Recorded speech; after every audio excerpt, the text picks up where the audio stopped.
House will be in order. The chair lays before the House a communication from the Speaker. The Speaker's Rules, Washington, D.C., July 13th, 2023. I hereby appoint the Honorable John S. Tawadi to act as Speaker pro tempore on this day. Signed, Kevin McCarthy, Speaker of the House of Representatives.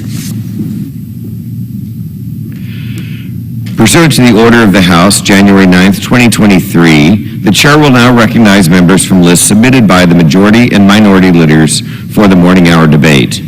The Chair will alternate between recognition between the parties with time equally allocated between the parties, and each member other than the minority and majority leaders and the minority whip limited to 5 minutes, but in no event shall debate continue beyond 11:50 a.m.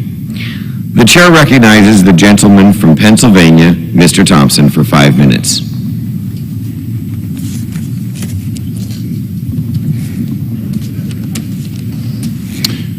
Well, thank you, Mr. Speaker. Mr. Speaker, I rise today to recognize the Bellefonte Red Raiders varsity baseball team for the extraordinary achievement as the 2023 PIAA Quad A state champions. On June 17th at Penn State's Medler Field at Lubrano Park, the Red Raiders defeated Dallas High School 7-1 to claim the championship title. The Raiders were led on the mound by senior Dom Caparella, who pitched a complete game while striking out 5 batters and only allowing 1 run. At the plate, junior Trevor Johnson led the way, hitting a pair of doubles and scoring 2 runs. Junior Levi Purnell added a pair of hits and 3 RBIs. Mr. Speaker, Bellefonte finished their season with a 20-5 record. Bellefonte joins Bald Eagle, another Center County school, in winning their class's state championship. This is the first time that the 2 Center County schools won a state championship in baseball in the same year. This is the first time Bellefonte has won a Class 4A Quad A title, but this is their 8th state championship and the first since 2015. Congratulations, Red Raiders, again on your victory.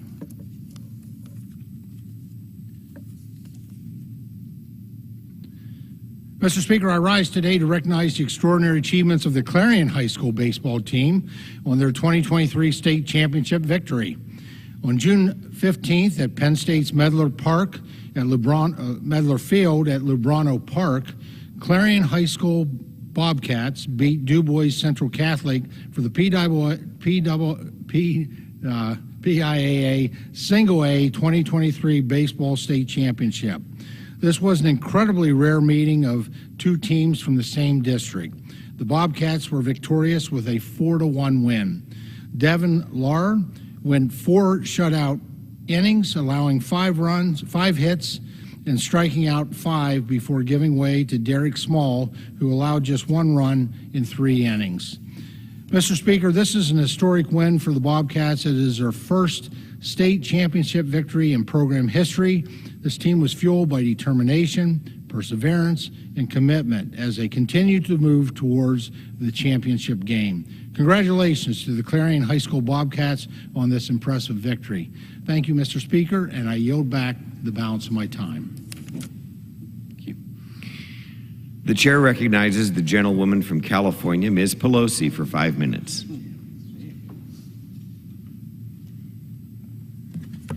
Thank you, Mr. Speaker. Mr. Speaker, this month offers a joyful opportunity to celebrate the legendary love and leadership of President Jimmy Carter and First Lady Rosalind Carter as they mark their 77th wedding anniversary.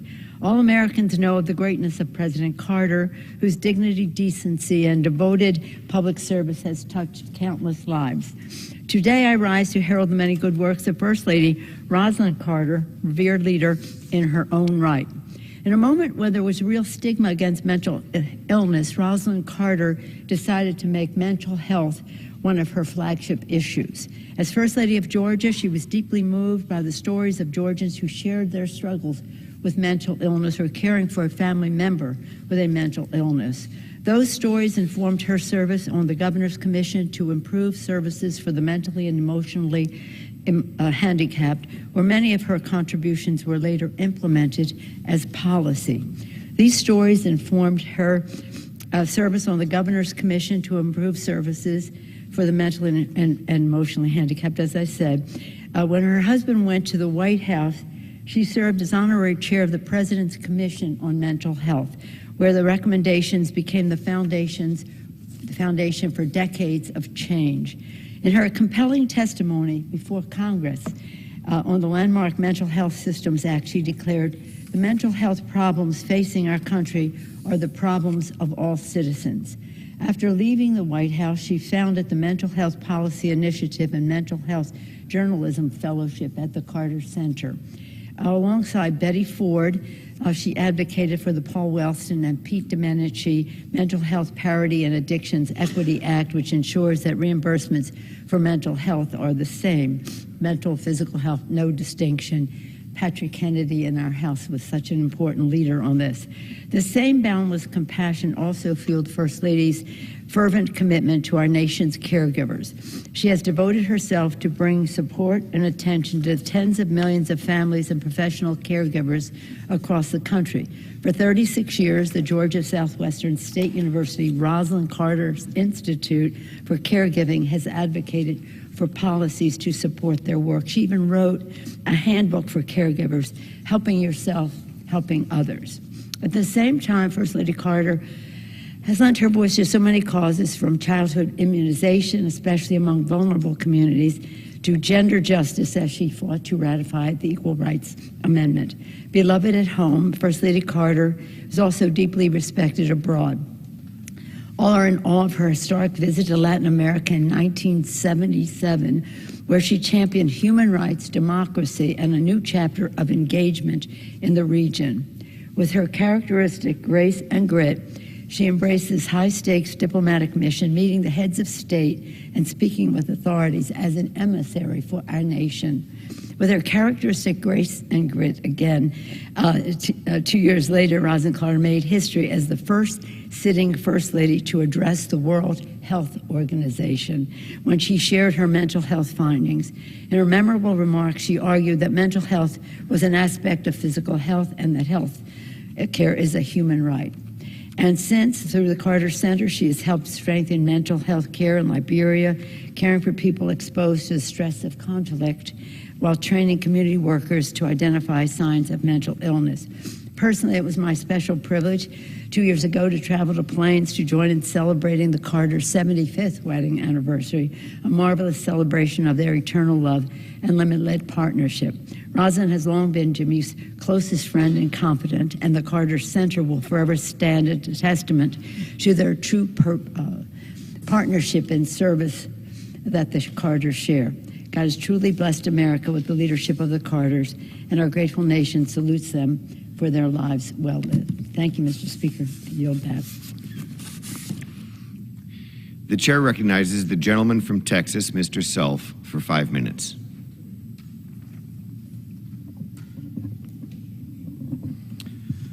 Mr. Speaker, I rise to recognize the contributions to Western civilization by the Iron Lady of the UK, Maggie Thatcher. In an era characterized by rapid social and economic change, America finds itself at a crossroads. The principles that once made our nation a beacon of freedom and prosperity are under attack on multiple fronts. In the midst of these consequential times, our attention should turn to one of history's most influential leaders, Great Britain Prime Minister Margaret Thatcher.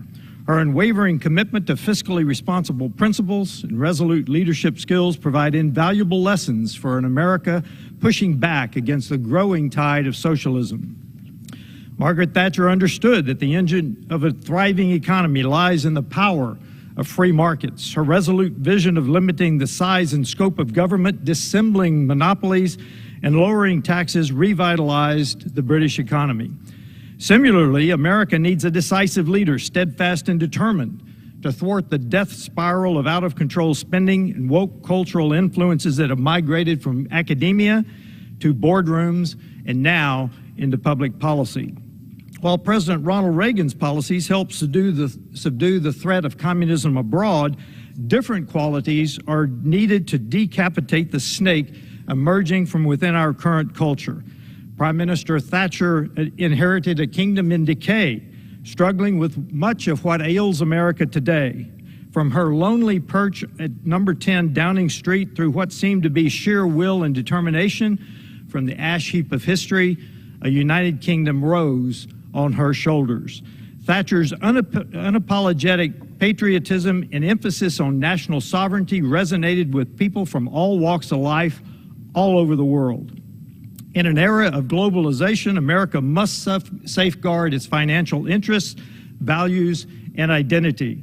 A leader cut from the same cloth as Margaret Thatcher would prioritize secure borders, promote American jobs, and ensure that our national interests are not compromised by supranational organizations. By reaffirming our commitment to sovereignty, we can forge a future where America's interests are always at the forefront of our decision-making process. Prime Minister Thatcher's vision of a free society extended beyond economics. She was a staunch defender of individual liberty, recognizing that government should serve as a protector, not as a nanny state. She understood the immorality of socialism. She trusted individuals to make their own choices, championed personal responsibility, and promoted self-reliance. America needs a leader who upholds these timeless virtues, resists the encroachment of woke ideologies, and recognizes the pitfalls of out-of-control spending that bloats the bureaucracy that seems to dictate every aspect of our lives. As socialism gains traction in America's political discourse, it is crucial to remember the destructive consequences of such policies in the past. Thatcher recognized the pitfalls of collectivism, firmly rejecting the notion of big government's corrosive effect on individual liberty and economic growth. She recognized the critical aspect that socialism is not only economically inefficient, but is immoral. By advocating for free market principles and resisting the deceptive allure of socialism, America can maintain its foundation as the land of opportunity and avoid the pitfalls that led to the demise of other republics, such as the Greek and Roman. Margaret Thatcher's leadership provides an inspiring template for America to follow. Her legacy reminds us that the preservation of individual freedom and fiduciary trust are paramount for the survival of prosperous economies. As our challenges mount, we need a leader who embraces the principles of economic freedom, national sovereignty, individual liberty, and personal responsibility. Thatcher's unwavering resolve, steadfast values, and commitment to common sense policies serve as a powerful reminder of the transformative impact a leader can make. America needs a bold leader whose focus is riveted on reviving our nation's spirit, restoring our economy, defending the principles that have made us exceptional. Adhering to Maggie Thatcher's legacy will guide us toward a brighter future that ensures America remains a shining example of freedom, prosperity, and opportunity for generations to come. Mr. Speaker, I yield back. The chair recognizes the gentlewoman from Pennsylvania, Ms. Scanlon, for 5 minutes.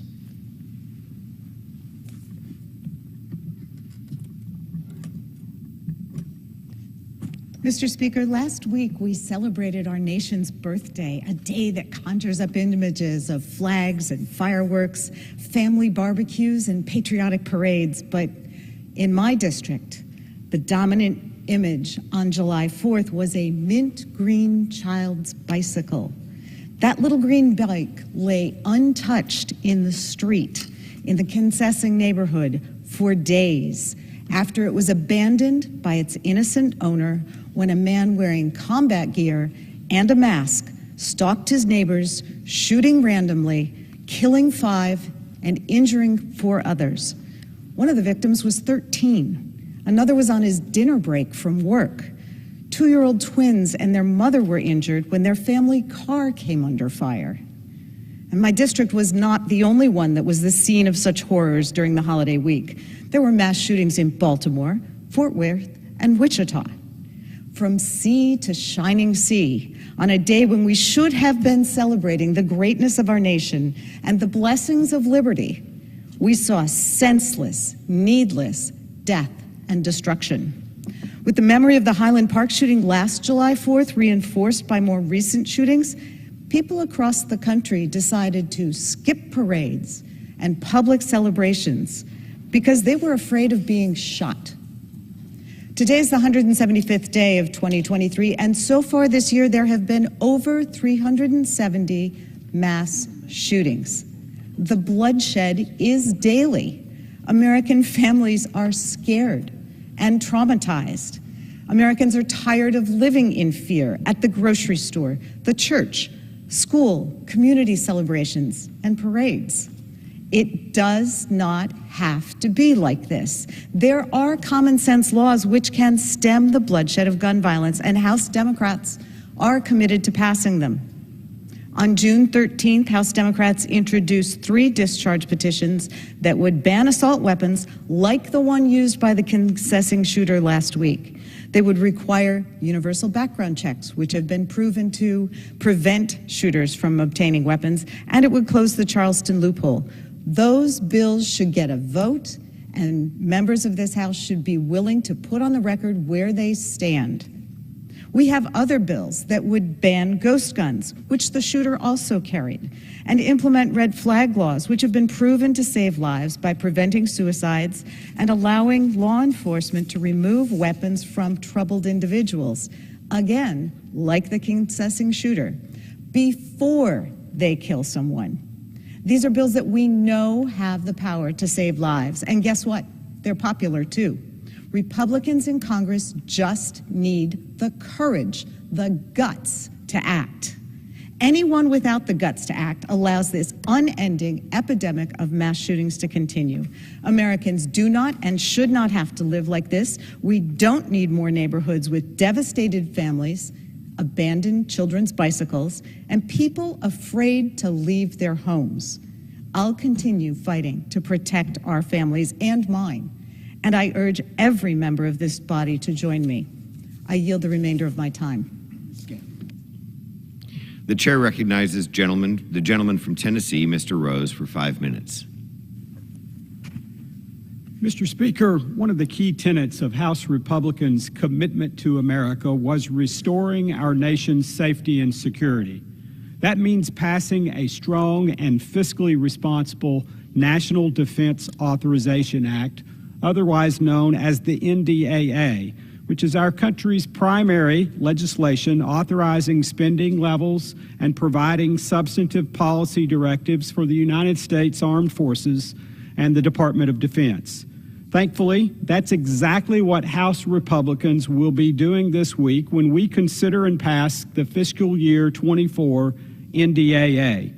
The NDAA for the coming year being considered by the House this week includes many priorities and provisions that Middle Tennesseans can be proud to support. For starters, it ends the radical woke ideologies being forced on our service members by prohibiting funding for teaching critical race theory. It repeals the authorization for the Department of Defense's unnecessary Chief Diversity Officer and eliminates funding for drag shows and similar events. Along with these common sense measures that passed the House Armed Services Committee by a 48-1 vote, the National Defense Authorization Act gives our military the tools they need to counter the Chinese Communist Party's aggression, increases oversight of the Biden administration after their disastrous withdrawal of Afghanistan, and saves taxpayers $40 billion by cutting inefficient defense programs, obsolete weapon systems, and unnecessary Pentagon bureaucracy.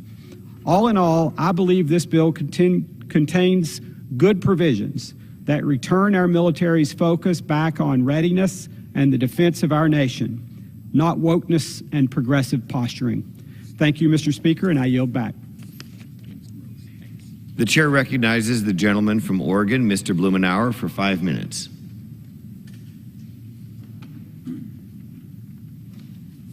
Thank you, Mr. Speaker. I couldn't disagree more with my distinguished colleague who just spoke. Even with 1,500 proposed amendments to the National Defense Authorization Act, it remains a disgrace.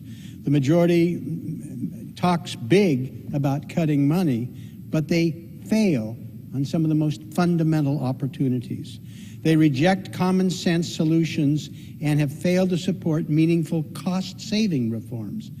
They've held the global economy hostage over spending levels, but I hope they will take advantage yet to make some adjustments, including my amendment with Representatives McGovern and Garamendi to end the wasteful funding of the outdated, ineffective B-83-1 bomber that the 2022 defense posture laid out. It was unnecessary and wasteful. If they wanted to get serious about addressing spending levels, we should stop wasting taxpayer dollars on weapons that don't work, on ships the Navy doesn't want, and nuclear weapons that are outdated and increasingly costly to maintain. Adding even more money to an all-time record defense spending regime does nothing to improve American security or strengthening our allies, including the valiant Ukrainians, in a fight for their very survival. At a time of renewed security threats to the United States, a war raging in Ukraine, tensions in Asia and the Pacific, so much controversy over government spending, this legislation falls so painfully short of the mark. It's funding of battleships that don't work, after spending billions to develop the Freedom-class littoral combat ships that marked their initial run with engine failures. The Navy doesn't want them. Retiring them would save $4.3 billion over the next 5 years. But Republicans continue to protect it to have jobs in Florida. This bill leaves unfinished business in the work of protecting our troops, their families, and their neighborhoods from military toxins and explosives. Congress has long failed to make UXO and toxin cleanup a priority, and our servicemen and the civilians continue to pay the price. United States is the largest energy consumer in the world. We should be focusing on ways to make them even more energy efficient. The Department of Defense has appropriately been a leader in clean energy and water protection, disaster preparation. These are not arts and crafts projects. It's all about readiness. Improving efficiency and energy resilience makes our troops safer and saves critical money. The newly empowered Republican majority has decided to throw money at mismanaged priorities in terms of taking the culture wars to the Department of Defense, stripping away protections and programs that deal with the diversity of our military.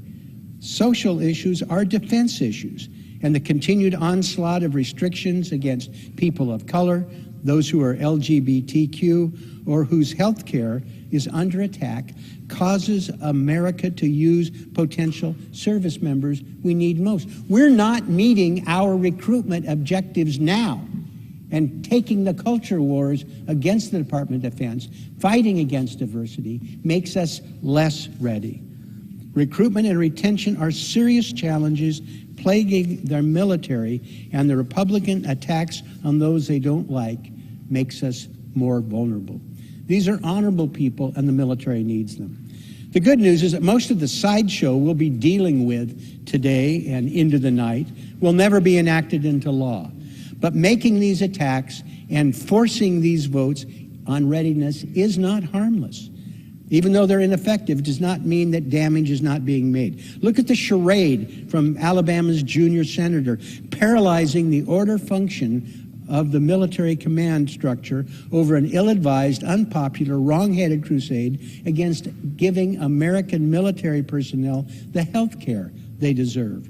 Denial of health care is another way we're driving qualified people out of the military. It's a travesty to deny them the same option, for instance, for medical cannabis that Americans enjoy in most states. With so many of our veterans, service members suffering from wounds visible and hidden, the record is clear that medical cannabis can be transformative. It will help our service members save money, improve the quality of their care. I'm pleased that my colleague Brian Mast and I have been able to develop bipartisan legislation to remedy this situation, and I hope this Congress will relent and allow us to enact it. While I disagree with the spending priorities and the massive increase in spending, I remain impressed with our men and women in uniform, and from the brave recruits to the senior officers. They reflect so much about what is good about America. We should embrace our responsibilities for today and into the future by respecting the differences and strengthening opportunities to serve in our armed forces. We have a duty to them and our national security to do so. Thank you. The chair recognizes the gentleman from Virginia, Mr. Klein, for 5 minutes. Thank you, Mr. Speaker. Mr. Speaker, for years, Americans have watched on their televisions or read in their newspapers and seen the FBI constantly in the headlines, and not for the good. Under Director Christopher Wray's leadership, the FBI has become weaponized, and the American people's trust in the institution has been severely damaged. We've seen the agency launch an entirely unwarranted investigation against Donald Trump to prove non-existent collusion with Russia. We've seen the agency use the Steele dossier to abuse the FISA process and spy on conservatives. We've seen the agency label parents concerned about what their children are learning in schools in Northern Virginia as domestic terrorists.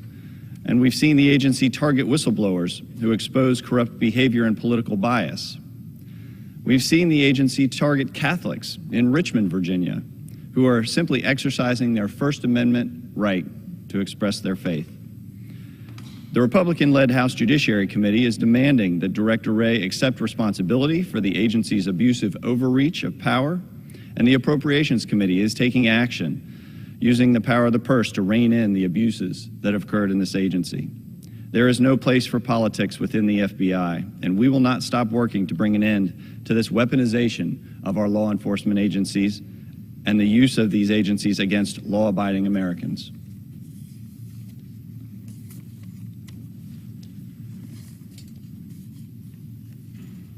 Mr. Speaker, I rise to recognize the Glenver High School men's tennis team on winning the Class II state title. This victory marks the program's first championship since 1996. By training hard to ensure that they are at their best and encouraging each other, the Highlanders left it all on the courts and dominated the Bruton Pumas. These talented young men include Blaine Bishop, Alec McElwain, Marco Gustafson, Logan Garner, Beckett Wilkinson, and Ian Kelly. Leaving the singles match, the Highlanders were out to a strong 4-2 lead, needing just one more win to get the state title.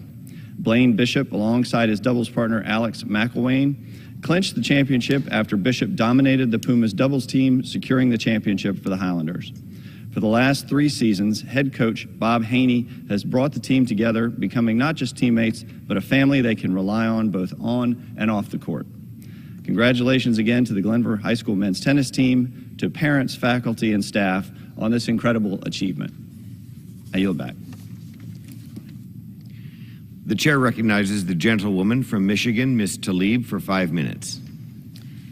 Here's a heartbreaking fact, Mr. Speaker, about the reality of war. Every single day in our country, about 17 veterans die by suicide. That's 17 families whose lives will never be the same. I'm thinking of one of our mothers in the 12th Congressional District, Lisa Hicks Clayton, who mourns her son Damon every day. We must work harder than ever to ensure that no veteran is left behind, and those serving in our military receive the mental health support that they need to survive. We know that our service members face mental health crises that are heightened by their experiences at war. The forever wars, Mr. Speaker, of the past decades have left behind immense trauma. And far too often, our own government and this Congress fails to provide our service members and veterans with the support they need and deserve. If we cannot provide the necessary care and support of our service members and veterans, then we should not be sending them off to war. The National Suicide Prevention Lifeline offers free, confidential support 24 hours a day, 7 days a week for those experiencing a mental health crisis or contemplating suicide. Veterans can use this new option by dialing 988 and pressing 1 to contact the Veterans Crisis Line. We must break the stigma surrounding mental health issues and create an environment where veterans, our veterans and service members, feel supported by asking for help. My amendment ensures that information about 988 Suicide and Crisis Lifeline is posted in common sense locations to maximize awareness about this life-saving resource among our service members. I urge my colleagues to please support this amendment. Suicide prevention should not be a partisan issue. If you're a veteran or a service member in crisis, please reach out for the support you need. You are not alone. Mr. Speaker, I rise today to celebrate the achievement and historic accomplishment of these wonderful young people, part of the Heroes Alliance Vehicle Technology Team. These group of high school students from our district just won the 2022 National Solar Car Challenge within their division. Heroes Alliance was founded in 2009 by the late Pastor Reggie Lane, who established the organization to engage and create opportunities for underserved youth in Detroit. This vision now is being led by the dynamic Anika Smith. And right now, these young people are going to Texas to drive the vehicle from Texas to California and competing in the 2023 national competition. The Heroes Alliance is a STEM program that challenges students to develop innovative technology focusing on renewable energy and automotive engineering. And today the project serves as a capstone for students who participate in the Heroes Alliance Cooperative Learning Center, which utilizes vehicle technology for the basis of bringing together education, innovation, and industry as students work together to design and engineer a solar vehicle. I'm so proud of these hard-working, talented young group of people from various schools all across the city of Detroit and want to congratulate them on their achievements. Please join me in recognizing them as we also cheer them on to victory. Today, I want to recognize Mother Patricia Pat Braxton, as we call her, Mother Pat, a legacy of our community. She celebrates 75 years of life. And all the years I've known Mother Pat, she has been an active public servant and advocate. Her passion for our local and global community shines through in everything she does. She's known as not only as the monarch of her family, but also as a mentor for many women of color serving in public service. She is one of our legacy legends of the O'Hare Park community, and we absolutely adore her. Mother Pat never shies away from a challenge, Mr. Speaker. Her compassion and kindness towards others have had a lasting impact on those around her, including myself. We are grateful for her tireless energy and outstanding example. Please join me in recognizing Mother Pat Braxton for her advocacy, hard work, and dedication as we celebrate 75 years of life. Thank you. The chair recognizes the gentleman from South Carolina, Mr. Norman, for 5 minutes.